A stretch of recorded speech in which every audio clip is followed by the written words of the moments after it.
So, um, been seeing something as a recurring theme in my conversations with people, both online, in person, the way that people talk to each other. And I feel like it's something that just is not really uh, not really well understood or thought about in terms of how people see each other.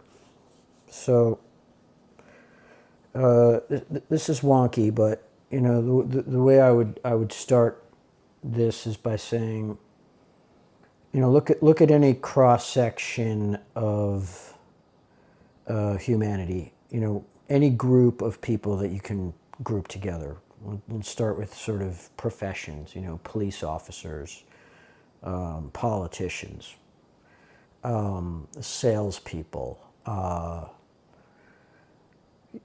teachers, firemen, farmers, nurses, priests, karate school instructors, just any group of a type, if you will. Put them together, and inside that group, if you look very carefully at all the people in that group, you're going to find everything. You're going to find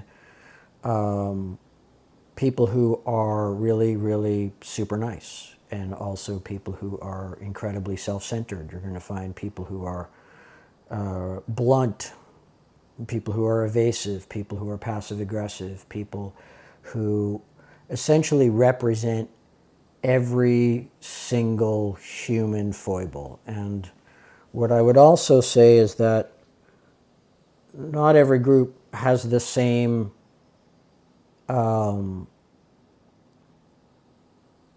number of those archetypes, if you will, different types of people.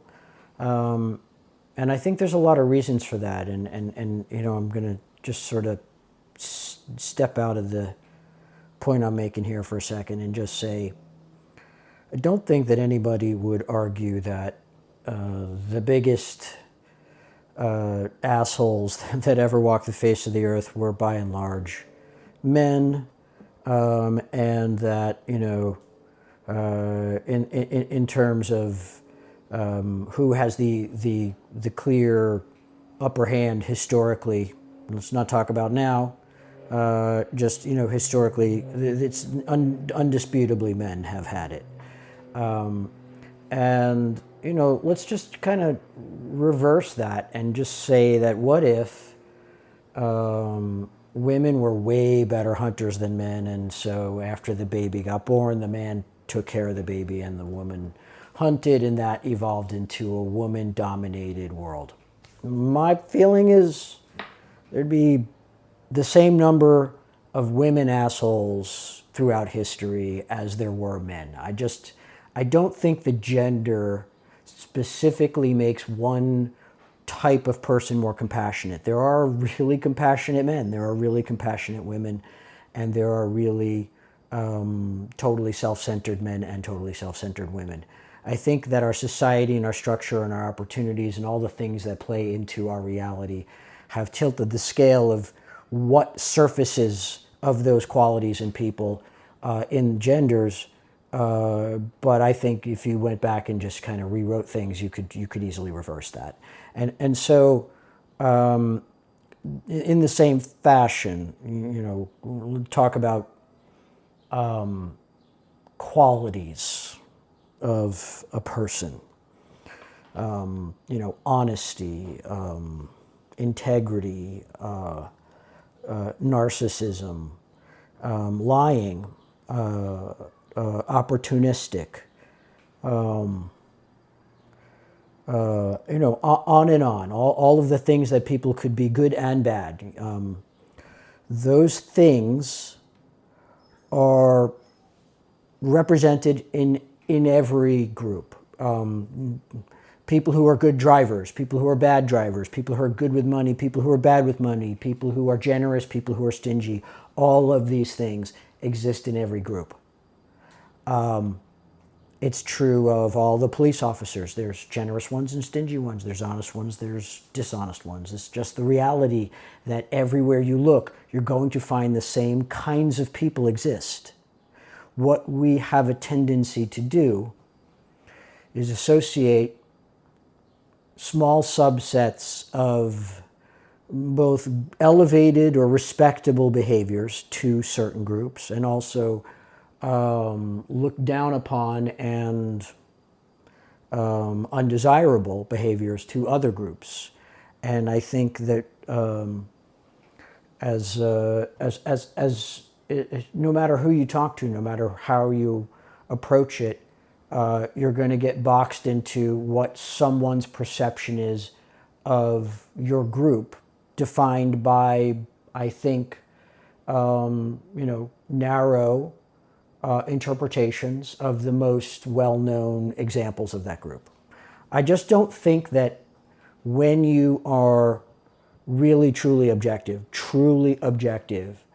that what you say, how you say it, is specifically representative of who you are. And I'll be very blunt with where I collide on this often is I feel like I am a very empathetic person who cares a lot about everyone's equal opportunities.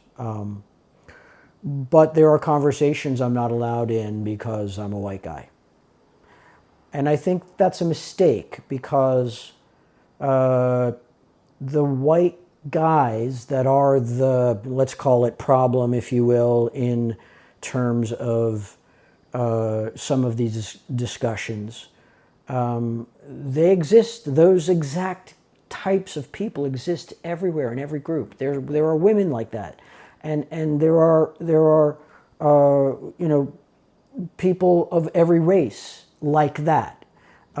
It is just that we single out a small group of incredibly powerful white men and another small group of white men that support that, and we put all the rest of the white guys in that group. And the truth of the matter is that most white guys are just poor guys with not a lot of options and not a lot of education, being exploited in exactly the same ways that most immigrants are. Most people are being exploited in the same ways, but we're only paying attention to the exploitation as we perceive it to be most visibly or defined or previously discussed. We make up these rules about what group can be what, and then we stick to them. And I think that is holding us back as people talking to each other, to box each other in like this.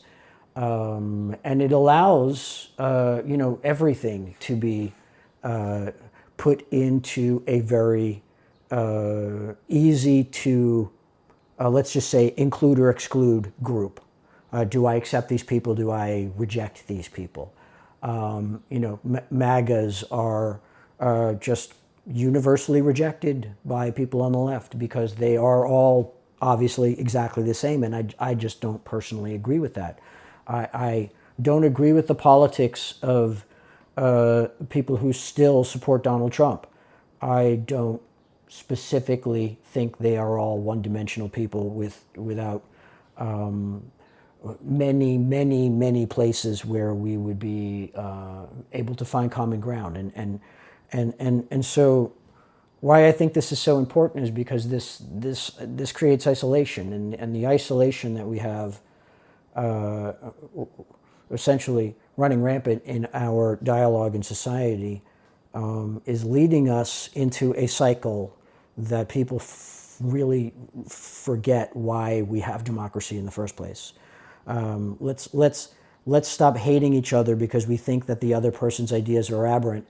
They might be to us, but that doesn't give us the right to put them in that box, because if we put them in the box of whatever they are after is evil and we have to stop them at all cost. Eventually that cost becomes war.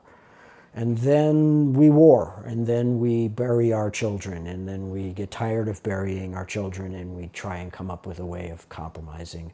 It's fucking called democracy. And so let's not go another round. It's pointless. We have to stop seeing each other in these boxes and allow that in each person is a bit of everything, and in each group is a bit of everything. In the country of Iran, there are wonderful people who would love to be our friends. In the country of Russia, there are wonderful people who would love to be our friends. Hey, Europe and Asia and the rest of the world, there are lots of Americans who would love to be your friends. Assholes are putting us all in these groups and then telling us which groups we should and shouldn't accept and reject. And we got to take that back and stop letting people tell us how to think. All right. Have a nice day.